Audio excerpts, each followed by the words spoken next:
I'm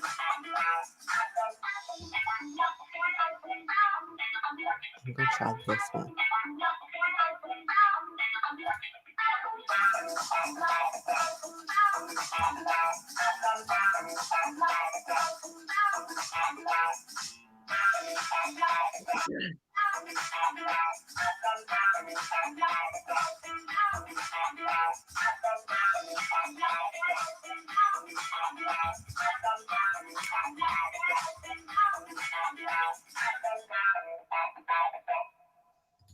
Well. Good evening, ladies. Good evening. Good evening. Good evening. Good evening. Good evening. Good evening. How did I pick the right one of you to bring up? Is that the one that you wanted me to bring up, Sabrina? Because you're in two. Yes, I actually closed my computer down and Okay. decided to use my phone just so I can make sure that I'm seen and I'm heard. Welcome. I will have Stephanie introduce you shortly.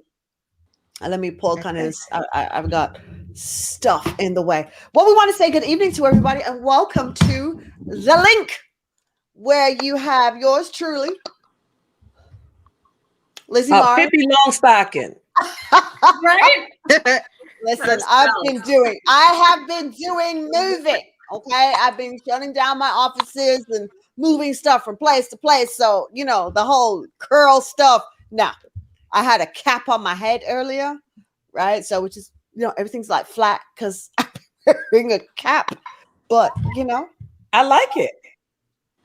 It takes years off me. Like, who's this cute when they're moving? I do not look like that, you guys. When my hair isn't like straight ironed, I look like a crazy Oompa Loompa. If I were moving, oh wow! I can't believe that. No, Leslie, you should fly for your own good, girlfriend. You cannot look like an Oompa Loompa ever. Miss Creative, who can build everything out of anything. Yes, right. Well, we'll talk about that jacket in a little bit. So we want to welcome you. Let's talk to you. Those of you who are new to watching, welcome to The Link. The show The Link is really about a look through the eyes of women over 40 who are professionals in corporate spaces around the world and different things and entrepreneurs. And we're bringing you our journeys and our comments on living as we are in this space at this kind of juncture of the journey. You've got the story of motherhood. You've got the story of singlehood, transitioning. You have the story of people who've come out of major, huge corporate careers and then gone to follow their passion in speaking, like Speaker Stephanie. You've got the lady who loves research, who used to be a doctor and is now a big, huge researcher, Dr. Adriana, right? In all things that are neuroscience, and now filled with the ability to be able to flow, where she has allowed herself to grow through self-development on a whole nother scale. So we are here to show you what it looks like when women link their stories together, when they link their spirits and their hearts and purposes together and just allow themselves to be. No competition, but pure collaboration that comes from true connection.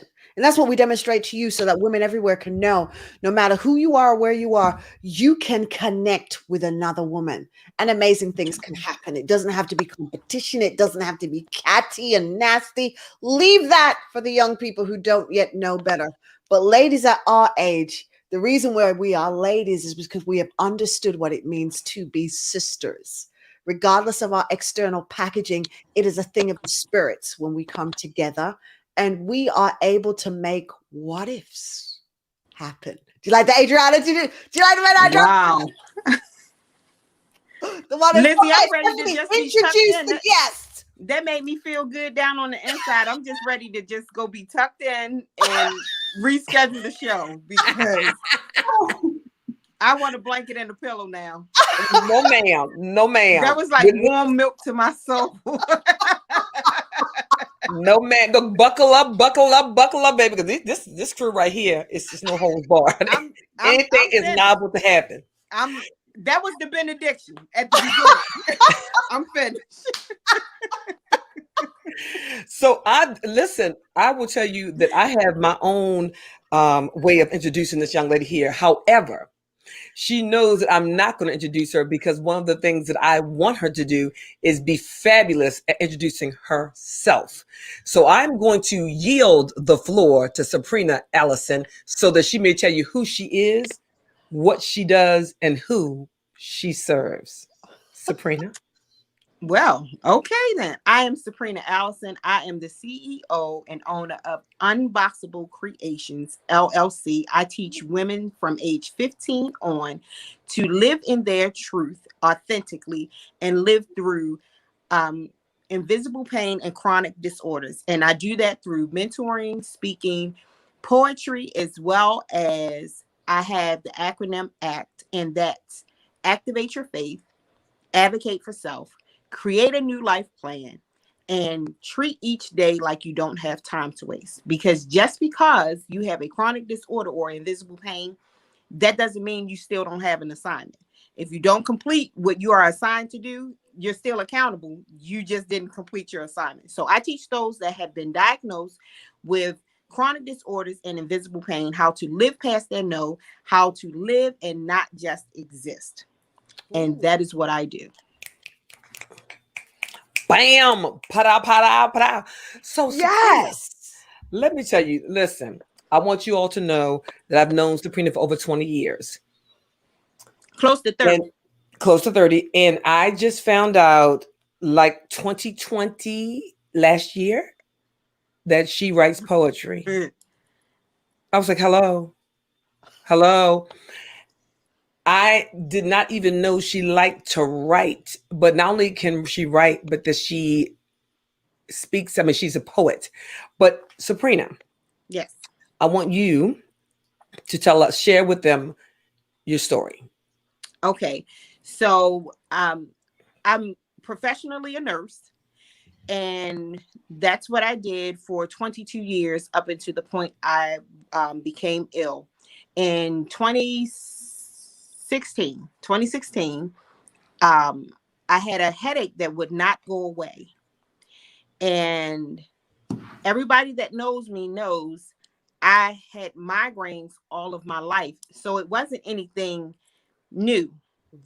But I was always very active, never paid attention to them. I took medication, and that was that. So I had just come back from Baltimore from celebrating with Stephanie on a Sunday.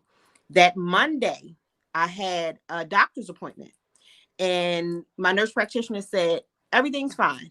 By Friday, which was Veterans Day, I went to work because I had had a headache Tuesday, Wednesday. I was used to having headaches, taught myself as a nurse, one of the worst things that we can teach ourselves that we don't like for others to do. I taught myself to function in pain, but it was something different about this headache that just would not go away. So Tuesday, Wednesday, I had a headache that just wouldn't go away. Thursday was my hair appointment. I've never missed a hair appointment before. Never, nothing keeps me from going to get my hair done. I canceled a hair appointment on Thursday. Friday, I woke up and could only see half of my room, my bedroom. And I did not drive to work that Friday. But by the time I got my boyfriend to take me to work, by the time I got to work and within minutes, I don't remember why I asked one of the other nurses to come to my desk, but I asked her to come to my desk, and whatever I was saying to her and the person on the phone, I was on a phone call speaking with a member. Whatever I was saying to the person on the phone, my speech began to slur. And I don't remember after that. Now, of course, every medical professional knows that one of the most important things in any situation is time in anything. Well, because everyone was so focused on trying to help me, no one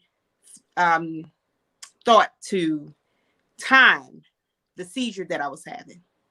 So let's fast forward a little bit, going to the hospital. The first thing they put it on was stress, everything else, because of course I had a history of migraines. But things were just different. this time. My speech was off. I cognitive I started having cognitive deficits. It was just a total different situation. So for 1 year, because the medicine that I was taken off of the formulary, they had to figure out what was going to be the proper medicine for me. But during that year, it was not a good ride at all. Like I said, I had short-term memory loss.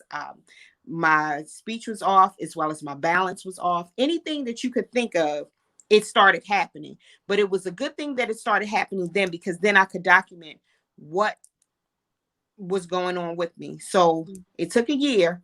Then I got an MRI. My neurologist wanted me to do a sleep study.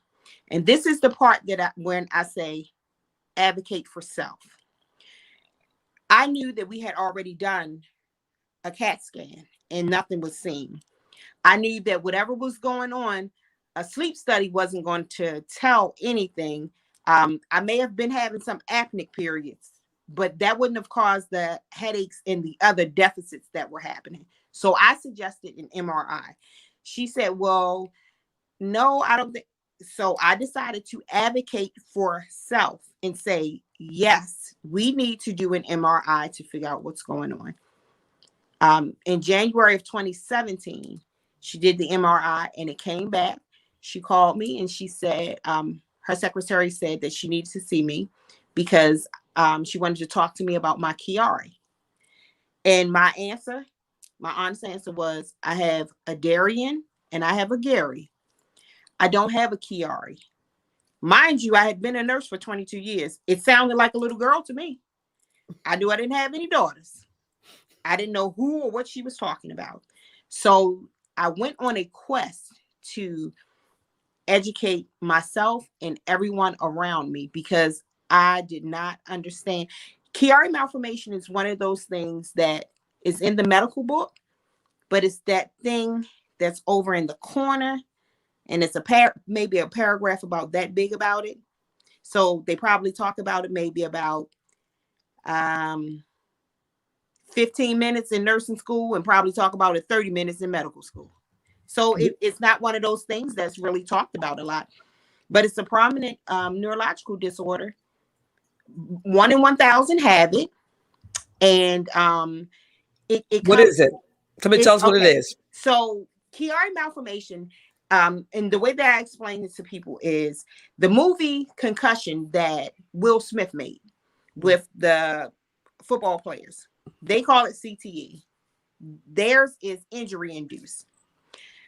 Mine is congenital. I was born with it. So the base of my brain actually tonsillates, pushes out of my skull on both sides. You know, you have two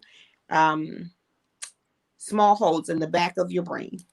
And my brain actually pushes down out of those two small holes.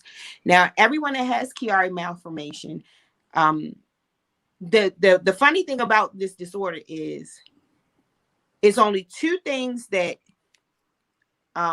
people with Chiari malformation have in common. It's either you're male or female and you have Chiari malformation. No two Chiari malformation patients look the same. We could have the same symptoms, but it may affect my hands, but it will affect Lizzie's feet. It may affect Lizzie's feet, but it may affect Leslie's back. So no two Chiari malformation patients are the same. And remember, so since we're talking about your brain, and the brain is the center of your body, anything that you can think that can happen at will, and literally something as small as the wind blowing a little bit too hard, and you having a whiplash motion, and it can send you into a headache like you would not believe. And then with that headache, you will probably have some episodes of vertigo. And now, what symptoms do you have? The prominent symptoms that I have and have had all of my life, which was not a red flag at all, the way that they presented, was migraine headaches, because a lot of women in my family do have migraine headaches. So it was what most people would say, oh, that's a family trait. So I had migraine headaches. At age 7, I started wearing glasses. So that was right around second grade. And most kids, their vision do start changing right around that time, because you're reading more, sitting on the TV. At that time, I'm dating myself, but video games started becoming a lot more prominent for children. So the things that I was doing as a kid was normal, but it wasn't anything out that was a red flag. When the headaches intensified, it was somewhere around 10 or 11. So hormonal changes. Okay. Every prominent symptom that I had, it could be treated and it went away. But this was the one time that it didn't go away. And thankfully, I'm so grateful that I paid attention to my body and did something, because women with Chiari malformation are not supposed to push when they give birth. Well, I have 2 sons, and thankfully both of them are here. And I did push with one. Didn't know that I had it, and it could have worked a whole nother way. I was in the reserves for 10 years, and high impact exercises we should not do. We shouldn't run because of the pounding of our brain. But running was one of my favorite things to do, especially as exercise. So it's so many things that I'm so grateful that I did and had the opportunity to do that medically I should not have done. So, Sabrina, you have, and if you don't mind me sharing just some of the things that I didn't know. So, okay, when she first told me what it was, I had to have her spell it phonetically. And she was like, girl, like, okay, every time what to say it, I was like, what's that thing, Sabrina? I mean, I really could not say Chiari malformation. I was like, now I had to mouth it up, Chiari malformation. I mean, it was like, I had never heard of it, right? But once she told me, and it was my friend who for 20 years, she don't know that she has Chiari malformation, and neither do I, right? So then she tells me about it. And so then she's also telling me about how it affects her cognitively, right? And no, so Stephanie, tell them how.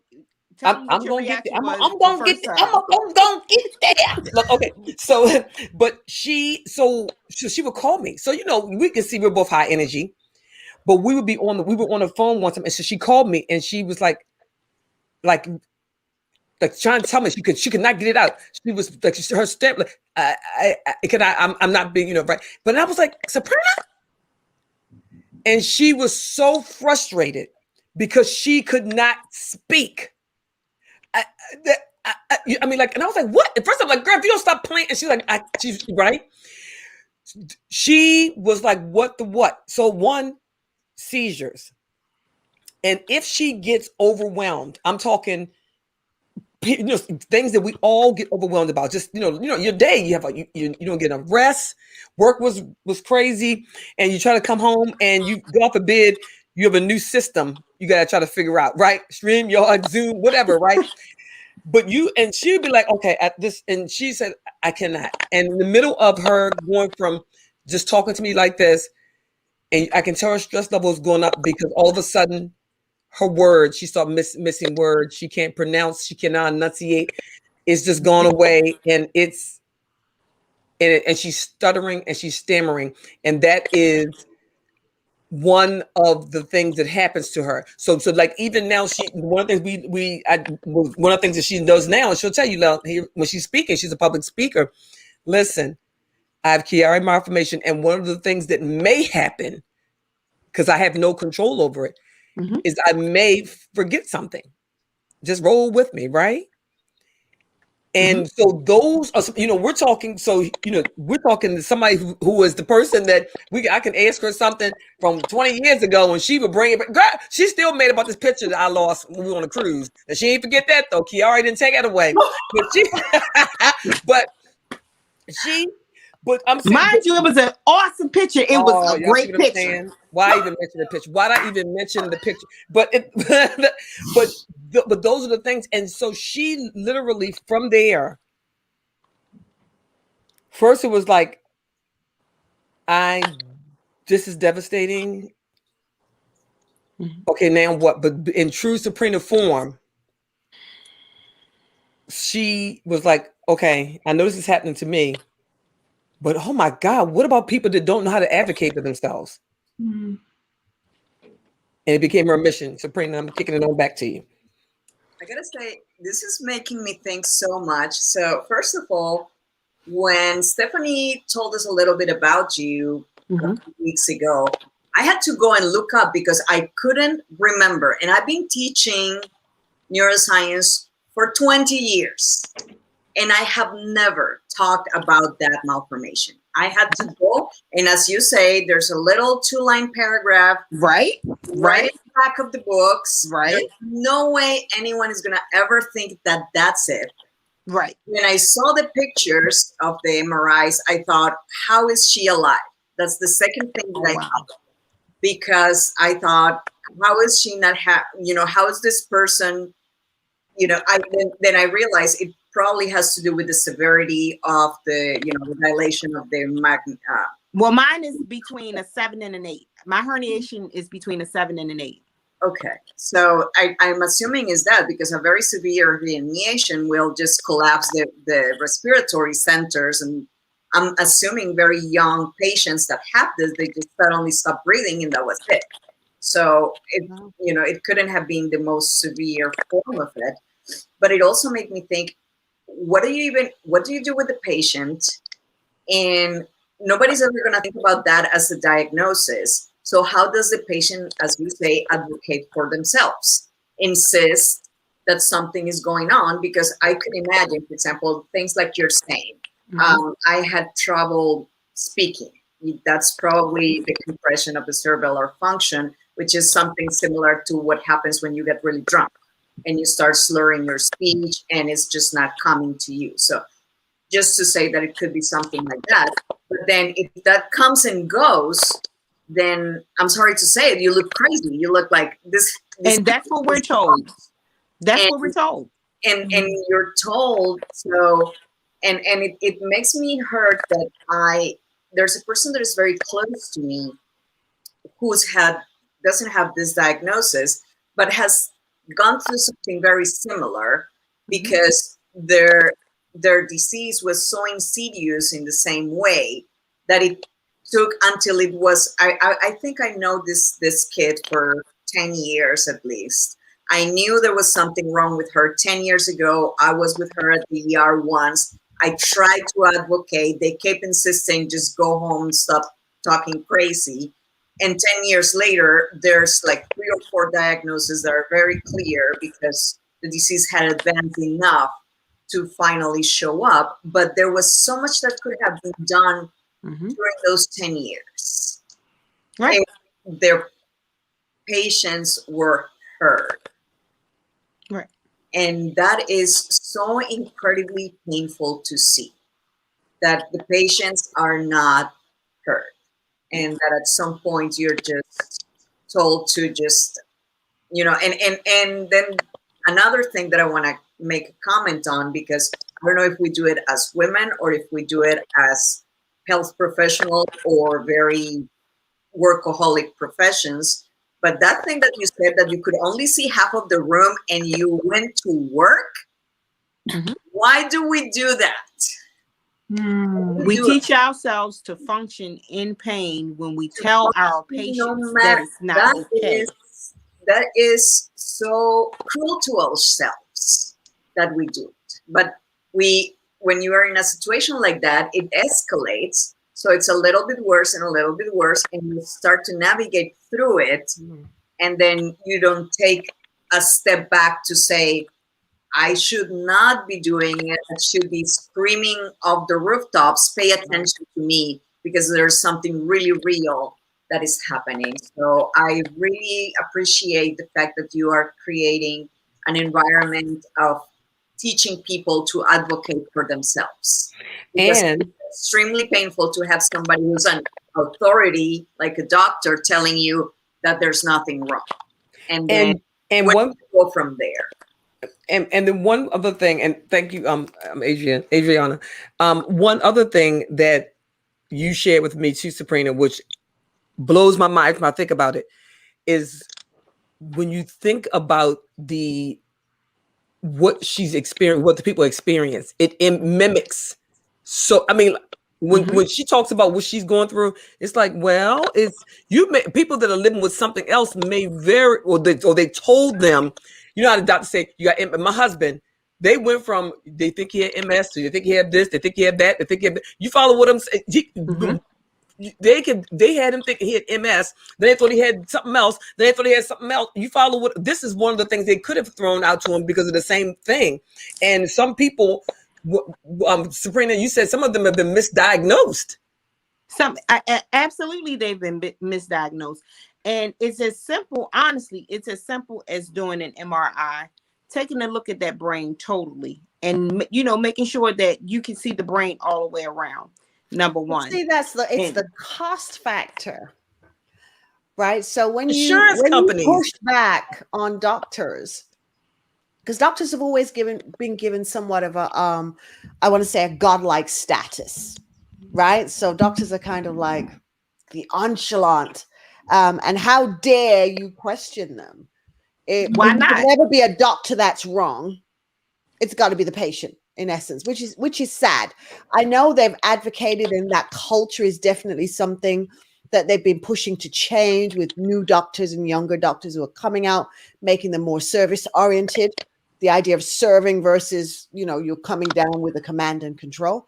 But one thing we all have to remember about medicine is based on empiricism, right? It's the fact that they do say they are practitioners, not perfectionists. Right. So it's constantly a practice of medicine. Mm-hmm. So we are, in many essences, the kind of guinea pigs. I spent 4 years dealing with what I didn't know was acute endometriosis. Mm-hmm. And it had obviously been with me pretty much from I'd hit, my first menses, and I had my first period at 7 years old. Right. So I was having it for many, many, many, many, many, many, many years. Mm-hmm. And all the pain that would come with it, had no idea there was something wrong, so to speak. So because you get used to pain. You just right. do.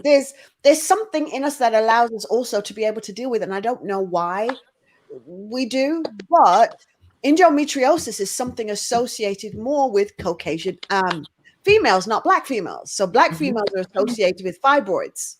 It's not endometriosis. So nobody figured that was what my problem was.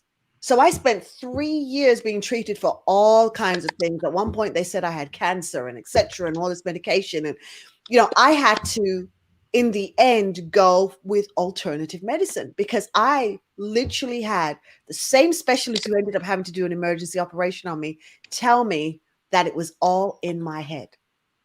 And that's a problem because, and that's why I tell and I teach to advocate for self.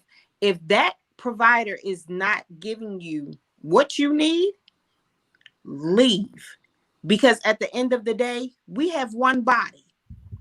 Right. You can't tell me, how can you go to school and be taught that pain is subjective? It's what I say it is. But then you as the provider say to me, well, no, it's not that. This is what it is. You can't give me my feelings. You can't give me what's going on the inside of me. You can't say, well, this is not prominent. That's not prominent. This is not a major issue. Nobody knows what that person is feeling. You have to listen to what that person is telling you, because just because someone else looked okay and they had that disorder. Someone else, my herniation is between a 7 and an 8. And that's considered prominent. They wanted to send me to neurosurgery because they say anything after a 6, we refer to neurosurgery. But then you could find someone with a herniation of a 3, and they are flat on their backs every day, all day, because they are in so much pain. Mm. The vertigo is so bad. They have GI issues so bad that they cannot function. But their herniation is a 3. But what they've been told for years is that it can't be that bad, or a Chiari malformation can't cause that. Who says? Especially if that much of what it is in a medical book, how can you say what it's not or Right. what it does not do? You don't teach on it. You don't research on it. You don't treat it enough. So because it's not being treated and it's not being talked about, people ignore it because it's a myth. Yeah, It's we do. it's we a have myth. to. We have to. We have to let. I think as women know, we have to push up. Yeah. Say no. You're going to take care of me. Absolutely. You know, we really, really have to do that, because otherwise it can cause, when you're ill and your body's not functioning, it can really send you into really deep depression, because this is the vehicle that takes you about and does everything that you do. If this isn't functioning, your talents, your everything else can't get to the world and can't get anywhere. So we need this. You know, we really need it to function. I know for me, I missed my window of being able to sue because I was so depressed at the outcome. Absolutely. Because when I finally had surgery, right, the same doctor who told me it was in my head, and 2.5 years later had to be rushed into surgery, when they opened me up, my ovaries were totally liquidated, just gone, and had to be scraped out, right? But I'd been told there was nothing wrong with me. And the head of that practice, because it was a very exclusive ladies' doctors that I had gone to, right? I had great insurance. So the head came and sat down with me and said, we're really sorry what happened. I thought, why is he in my room? Right. But it was the fear factor of the documentation, me coming over and over again and them telling me nothing was wrong with me. They knew they were going to be liable without a shadow of doubt. But I couldn't even mentally go there because I just felt like my womanhood had been stolen. And that's what happens with Chiari malformation patients.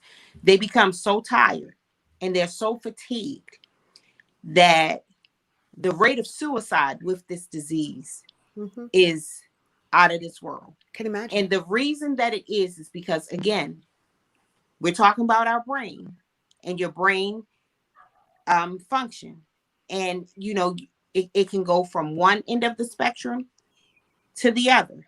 And when you are constantly told, oh, well, it can't be that bad, or this does not happen, or Chiari doesn't cause this, how can you say if you've never dealt with it?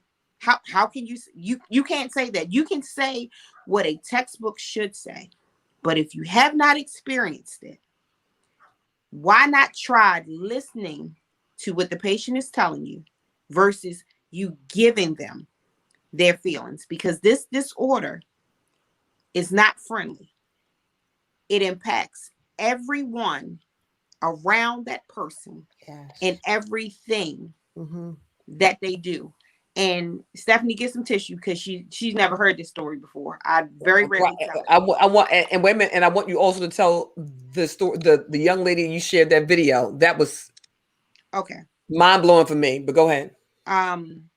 So just to go to show you and how quickly things change.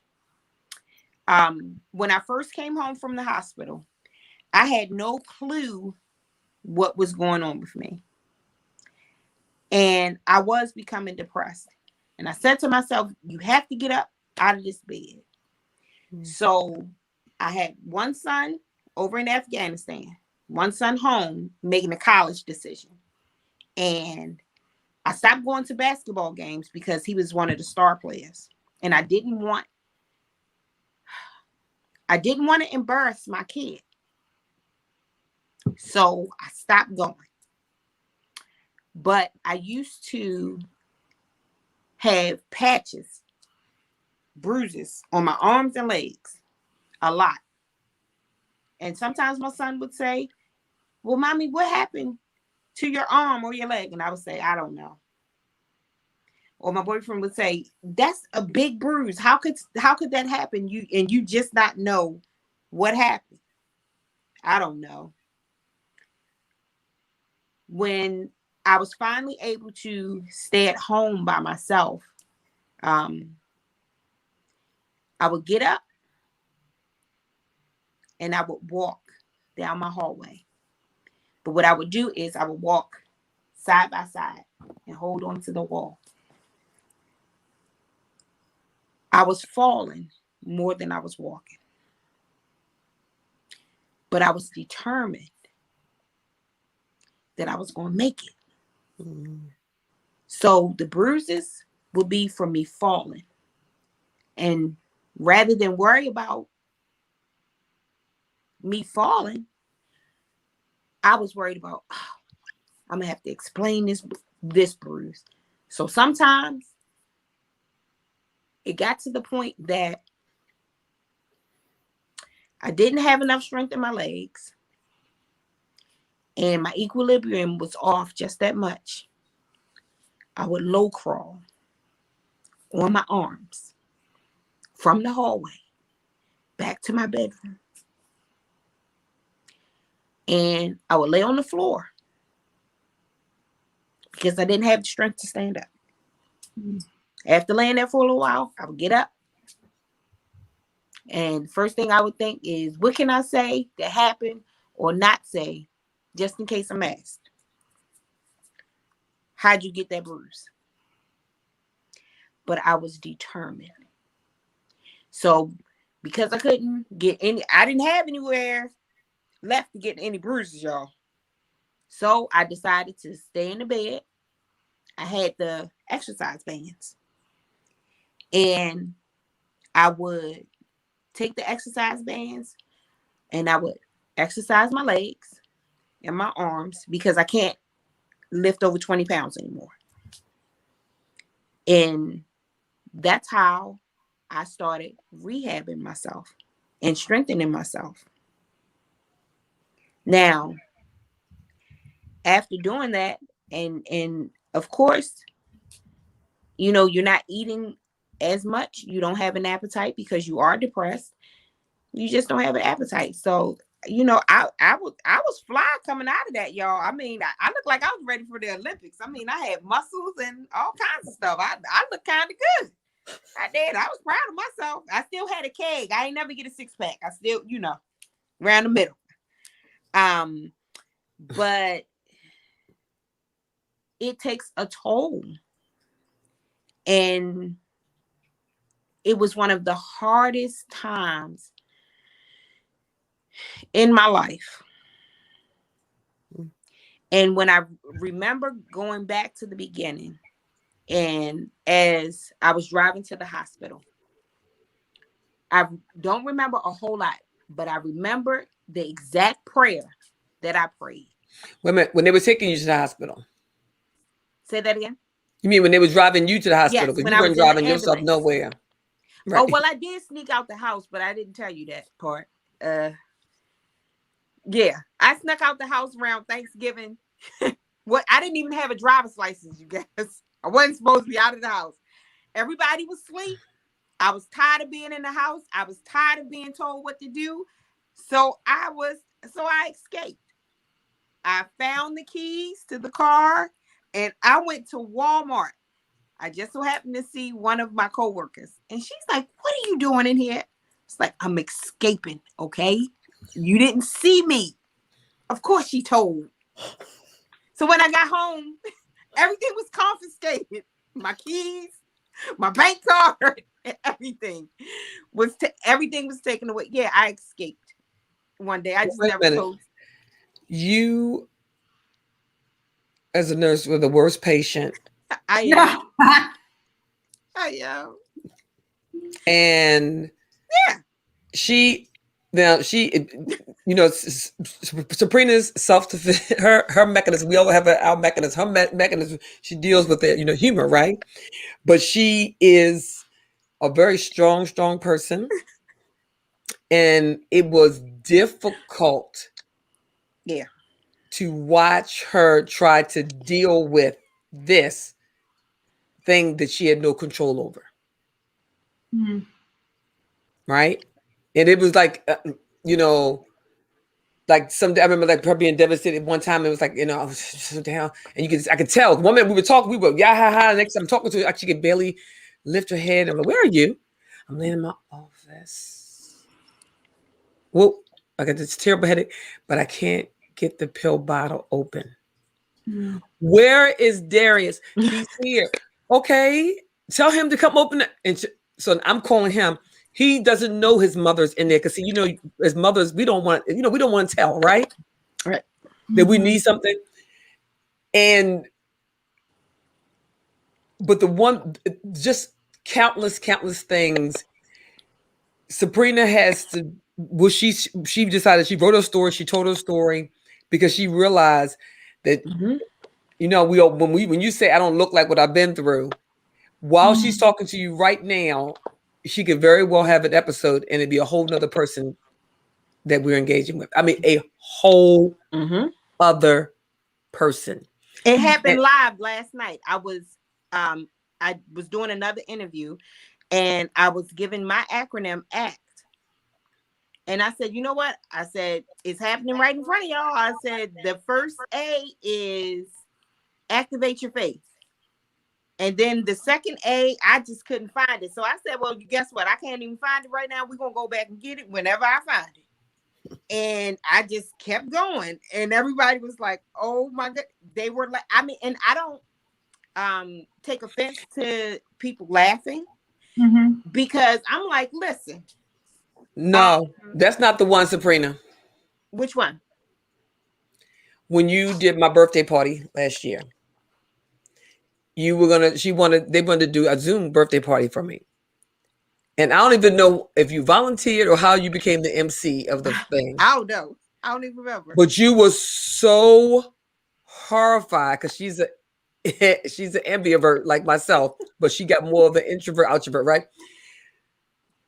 But she was so horrified, and I didn't even know how horrified she was until afterwards, when 2 or 3 different people said they had to help her off the edge.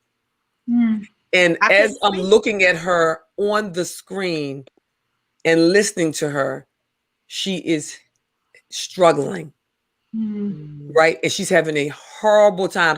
And when it was said, when it was over, she literally was like, I got to go lay down. I'm talking down for a couple of days. It took everything out of her. Do you understand? So I'm saying, you see how if you just by looking at her right now and listen to her right now, it would be easy to be like, maybe she's exaggerating. It cannot be, right? But until you see it for yourself, like it just boop. And I mean, I saw it, like I could tell that she didn't even realize that she was there at one point. And then I could see that she was just so frustrated, rocking, and she's trying to make it happen. And then, I've listened to, and I've seen her when she's going and she's overwhelmed. And I mean, I'm on the phone, but sometimes I might be giving her a couple of instructions, like it. And I use the example of anyone that has a cognitive disorder and on a traffic stop. And we're taught that on a traffic stop, if you have it's a law enforcement professional, a person has a cognitive disorder and you're aware of it. And even if they're older, you can't be like license and registration, blah, blah. You got to give one thing at a time. Good morning, ma'am or sir. I'm Lieutenant Wall. I stopped you because you were going 50, whatever, in a 20-mile zone. Ma'am or sir, may I please have your license? ma'am or sir, may I please have your registration? You follow what I'm saying? Because all of that at one time is too much. But they look, and then Right. they're all frustrated, and now it's just overwhelming, and they're rocking. So I'm going to tell you that when I'm talking to Sabrina, and I'm like, okay, well, do this, and this, and she was like, wait. Now she's gotten better. She's like, wait, she's like, that's just too much. That's too much. That's already too much right there. That's too much. That you just, now you're talking French to me. You're talking whatever. You might as well say blah, blah, blah. I don't know what you're talking about. I mean, she is overwhelmed. But I wanted Sabrina, I did want you. Wait, can I just jump in for a second? Yep. So much of what you're saying, the thing that keeps ringing in my ears is don't tell me my feelings. Like a doctor telling you you're not in that much pain. It's only a 3. It's, the whatever. And I feel like as a parent, because I have a 4-year-old, parents do it to kids all the time. You're not that sad. It's not that big a deal. So we start training our kids to get their feelings from some other source. And today I'm dressed like a summer party because it was the last of our little preschools that we made up for our kids. So it was school's out for summer. And the family that we do this with is house sit or dog watching for a friend who's out of town. And my daughter is a little scared of dogs. So we had all these, like you were just saying, Stephanie, about pulling people over that may not, you can't just rapid fire. Hey, there's going to be a dog there, suck it up. So I told her the dog's name. We showed her pictures. I had the other mom send a video. She said, we'll put her in the backyard and let her acclimate slowly. And I held her hand, and the dog was so gentle, but she wasn't having it at first. And I wanted her to be okay with it, but she wasn't. And so I had to learn to be okay with her being where she was. That was a me problem, not a her problem.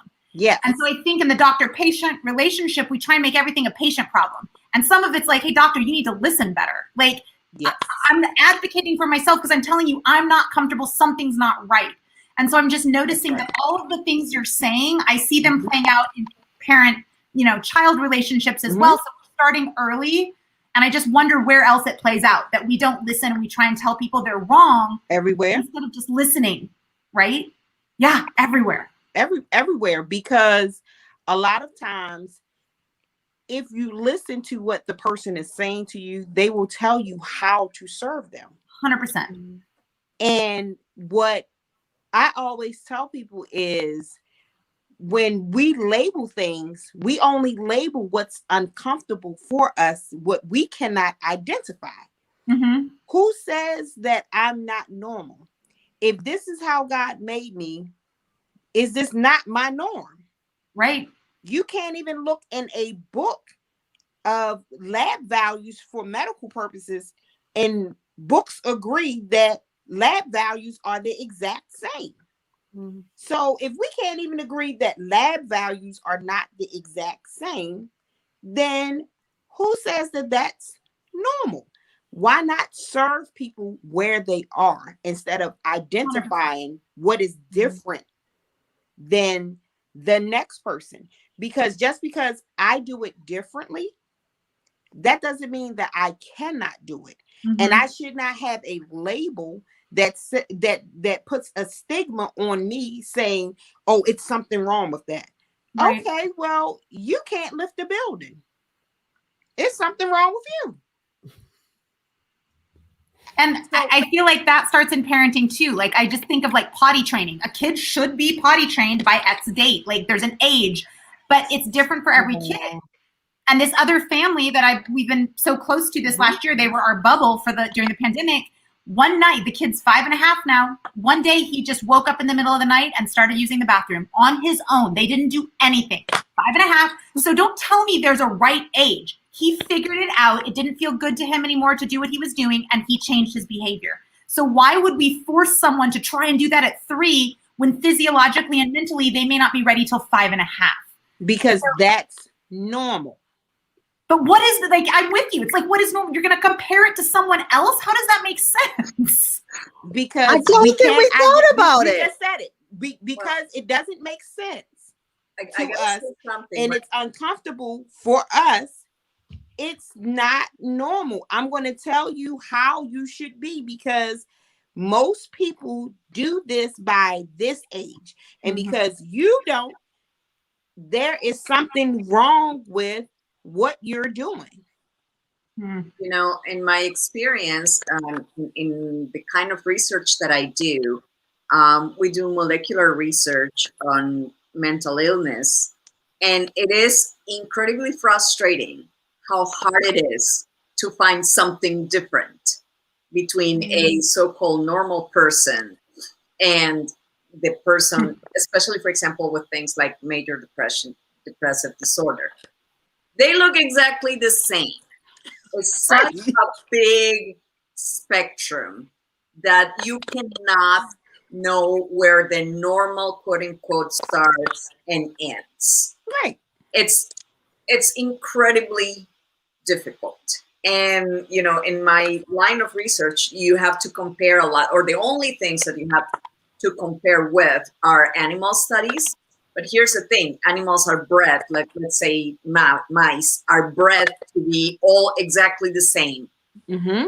Then that's your control group, and then they have a certain disorder, and they're all bred to be like that. But that doesn't happen with humans.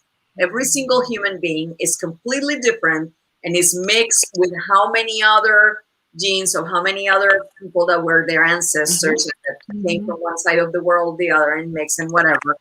And it becomes this incredibly difficult thing to study because you cannot establish the normality.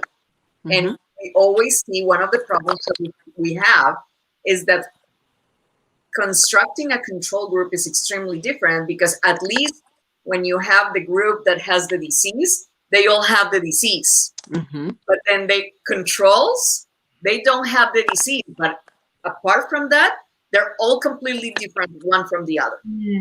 So you never have a real parameter of normality.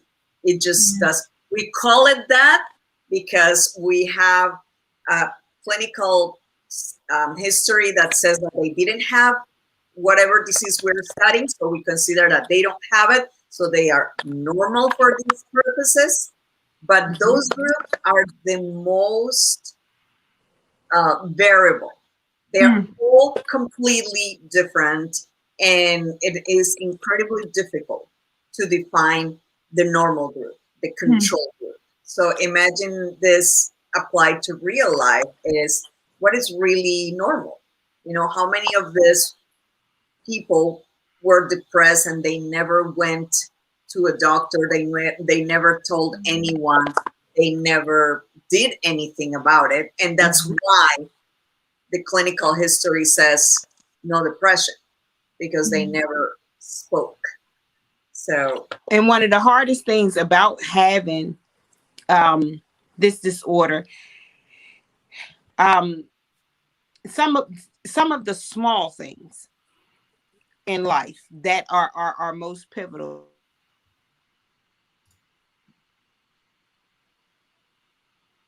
You're muted. Okay. I'm muted. You know, Now, you're good now. Some of the small things in life that are most pivotal, especially like Stephanie said, your sense of humor.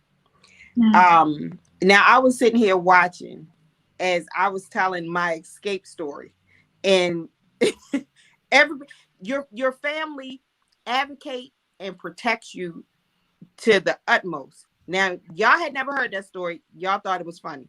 Stephanie was sitting there like this.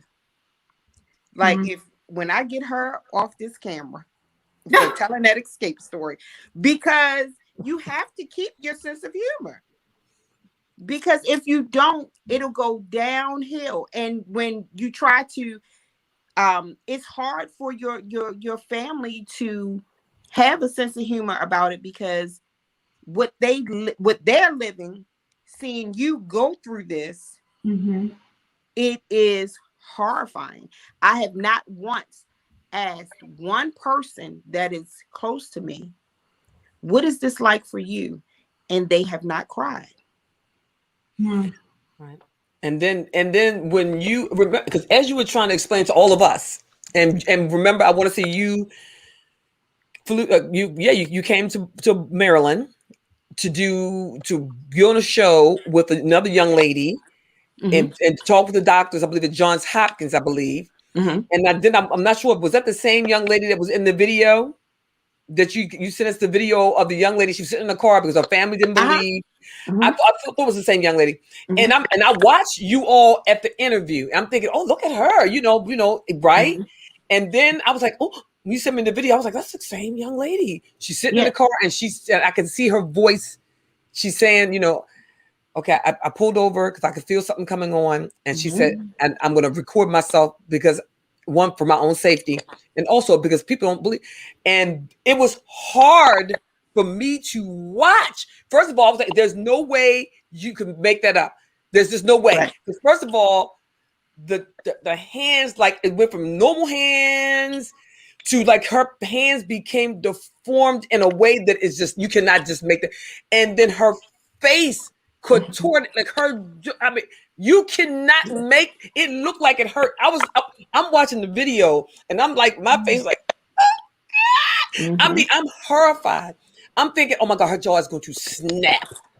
It's going to just, oh my God. I'm screaming like, ugh. I cannot. I mean, I want to look away, but I can't look away. And she is trying, and you can see tears rolling down her. I was like, Lord. But then I also could see it when it started dissipating, right? When she came back, you could see she was exhausted. I was exhausted. I'm crying. I'm like, what in the name?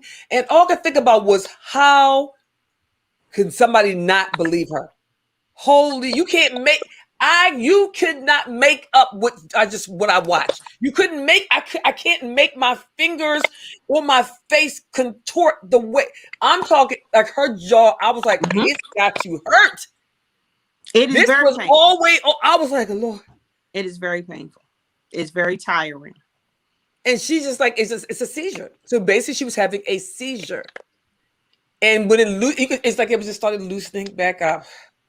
She is drenched, and she said, and she's like, my family doesn't believe me. I was like, what? Well, do they believe you now? Because I'm sitting here like, seriously? Some people, family never believe them. They think that what they're doing is attention-seeking behavior, and that's how they treat them. A lot of people are outcast.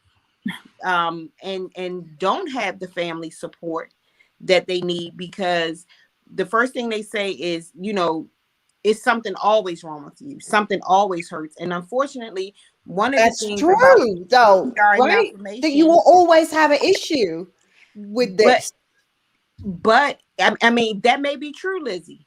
However, people are not sensitive to that. They're not, because remember, we are told that the pain is not that bad, or it's nothing there, or we're told that it's all in our heads. Or you be sick, although they've known you as long as because remember, when you just said it's a little girl, you always had these headaches, and everybody always had the headaches. Somebody else in your family probably had Chiari, but they were not diagnosed. You know what? It was normal. My cousin does have Chiari malformation, one of my older cousins, but nobody ever talked about it. So she ended up having the surgery, but no one talked about it. So it was never a trigger for me or anyone else to go get tested, because it can run in family, or even have that conversation to talk about it. Did they call it Chiari? Did they call it Chiari? Because sometimes they try to call it something else. What when she found out I had it, what she said to me was, "Wow, I didn't know that you had Chiari malformation." And I said, "Yeah." And I said, "How do you know about Chiari?" She said, "I had the surgery." Okay. So, wow.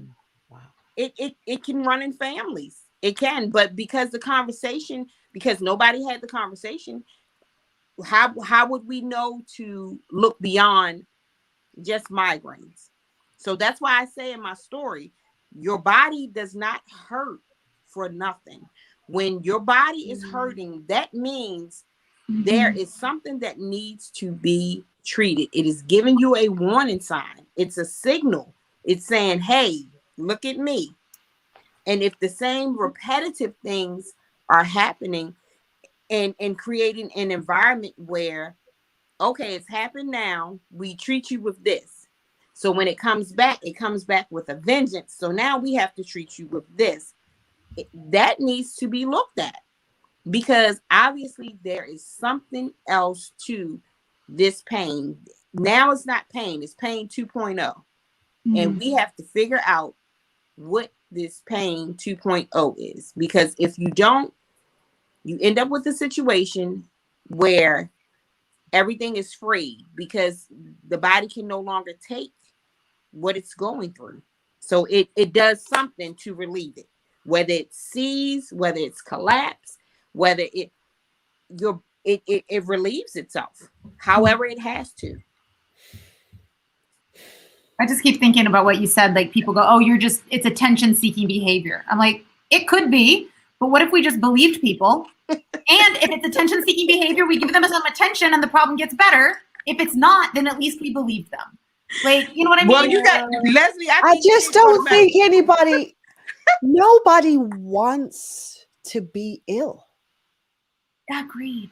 Nobody wants to be ill. Nobody wants to be in discomfort. I remember going to an event. I wanted so bad to go to the event. And at the time, it was almost impossible to walk without a severe amount of Vicodin in my system. And that's before I went to the morphine treatments. Oh, wow. Right. But I wanted to go out so bad. I was so sick and tired of not being able to eat properly and not being able to go anywhere that I dosed up on that Vicodin for that night so I could go out and have a good time. And I have the pictures, right? And I always go back and think, oh God, I had so much Vicodin in my system that day, but I was able to eat that shrimp. No.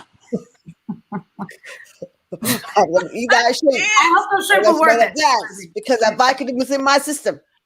Right. And so, you know, like you said, you find the humor because, you know, laughter is like a medicine to the body. Mm-hmm. Sure.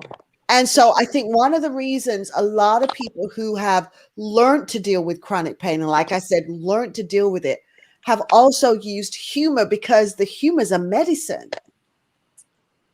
To and keep Lizzy, you from going into deep depressions. It keeps you just above that surface line. Right, just above that surface line. So this comes back because, you know, we're at time, and I would love to bring you back to tell more of your story. Absolutely. But we are at this point where we have to, as women, not discount your sister and then be gossiping about her. Man, is that girl always complaining about her? But Jesus, there she goes again. How about really figuring it out and asking some questions? There really could be something going on that your sister needs you to come alongside and link with her and be an advocate. Write a letter, make a protest, talk to a consultant, go with her to doctor, say, no, you're not going to tell her again there's something wrong with her because I remember her before this. And this is not her. It's affecting her everyday life. She wants a life, so she doesn't want this. So this is what you're now going to do. So we've got to be there for each other in more than, oh, I'm so sorry. Oh my gosh. And Lizzy, just to go to show you a good reason for me to come back, and just to piggyback, we're going to start at the point of, you said you had endometriosis. Remember I said that Chiari malformation affects everything, right? So I had endometriosis, adenomyosis, and fibroids. Oh, dear God. Oh, dear Jesus. Because it affects everything. Right. Yes. No. And I'm just you just saying that made my body go into just remembering the pain. So you know, during that time, I was a whole science project, because when I would stand up. Yeah, because for me, my legs would just go out. Well, and then the amount of bleeding that I would do during that month. So think about it. I had endometriosis. I had adenomyosis, which is what Gabrielle Union suffers from, is when your cells grow into your uterine wall. And then I had fibroids. My uterus was 2 to 3 times the size that it should have been. That's 2 to 3 times the size of a normal uterus, right? And when I thought that I was going to be able to get one procedure done, in ablation, because I was having periods too much. Right. The doctor said, "No, ma'am, you have to go to the OR." She said, she said, "Sabrina, you're not even at the point. You're at the point that that an ablation is no longer even an option for you." Girl, that's a whole nother talk show. That That's a whole nother talk show right there. because there are certain, I mean, there's certain illnesses, like you say, women and men can both have. But then there's things that only women are ever going to go through because of the fact that we're female. And that might be something for us to, to talk about those things, because it's hard. It really is hard. I remember the first day of having no pain, because I've had pain for years. But that first day of, oh my God, there's no pain. And to bring them back, they got to come back so they can hear how I didn't wake up. Because remember, we're messing with the brain, right? Right. And putting me to sleep, right? So I tell y'all offline. Yes, no, we're definitely have. So I want to say thank you, Sabrina, for coming on and being willing to put yourself out there, because in the midst of the conversation, an episode could happen. Thank you for trusting us with your safety and trusting our audience with your safety. Absolutely. Thank you. Oh, and I do have a book. I'm the co-author of Her Story, Our Story, Different Faces, Same Trauma. I am chapter 6. I will lay down but never bow down. You can find me on Instagram, Twitter, and Facebook. I love that. I will lay down but never bow down. And PayPal. Oh, wonderful. I love that. I will lay down but never bow down. Absolutely. Oh, that's so good. That's just awesome. So in taking that, and I'm going to go around so everybody can kind of give a closing comment, because that in itself is so strong. Because I feel to say, what if every woman everywhere had a sister who was not her biological sister, willing to always advocate on her behalf? What if? Yeah. And Adriana, I'll pass the mic to you. I'm sorry. How would you like to close out? What would be your closing comments? Speak up. Know that you deserve to speak up. Because you may have been raised to not speak up. So just say it and say it out loud. And don't say it out loud just once. Say it more than once to more than one person until somebody hears what you need to say. Okay. Leslie. I have two things. One is, as a mom, I want to just take you back to the story of today with the dog and my daughter. It would have been way easier for me if she was just all into dogs from the get-go, but I knew that wasn't the case. And so we let her have her pace. And about halfway through our time together, she said, "Can I pet the dog?" And she did. And by the end of the time, she was hugging her and saying, "I love you, Hope. I love you." And I don't think that would have happened if I tried to force it from the beginning. So letting people be where they are and advocating for them to have their journey, and that it may not look like your journey. And then the other thing is just like the whole thing about speaking up. And I think we as women sometimes wait until it's like emergency level before we say something. And so I think my hope for everybody is you start with something small, even if it's a little, that kind of hurt my feelings, or I would prefer not to do it that way, or I'd rather have Mexican for dinner than Indian. Like whatever it is that you're holding in because you don't want to upset things or rock the boat, advocate for what's true for you. Because if you don't practice with the small stuff, it's really hard to do the big stuff. And Stephanie. All right. So first, Sabrina, again, thank you. And please go to the page, the linked page, the Link Sisters page, and put your information, how you can be reached there. But also, I'm going to say that if you're listening and if you're watching, and if you were moved like we were by Sabrina's story, if this is your story, or you know someone, this might be their story, or if you're like fascinated, you need to have more information, reach out to Sabrina, because there's not enough people talking about it. Right. That's the first thing. It needs to be talked about more. And there's even the one time I want to say I was on live and I brought Sabrina on live. And while talking to her on live, somebody else said, "Oh my God, I think my cousin is." Yep. And next, they connected. And sure enough, Sabrina helped her. Boom, she is Kiari, right? So I'm telling you, she's a difference maker. And each one of us has the ability to make a difference in somebody's life. You can be somebody else's difference maker by connecting this story with someone else. So Sabrina, please continue to use your voice. And even when you cannot use your voice, you have written down your story. And so please share that in your link there. But I encourage everyone to just share your story. If you have this story, please speak up. Please speak up. Yeah, please. Let's advocate for one another. Thank you, ladies, so much as always for joining me. Thank you, everybody, for being here with us on the show.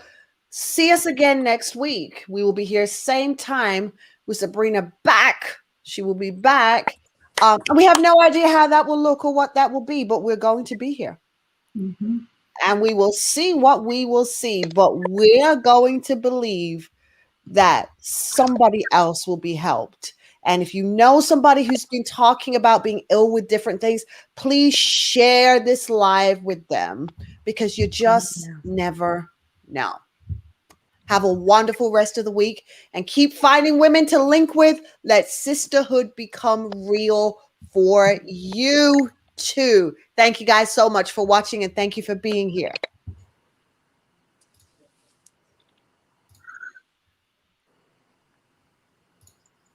Do we do an after show?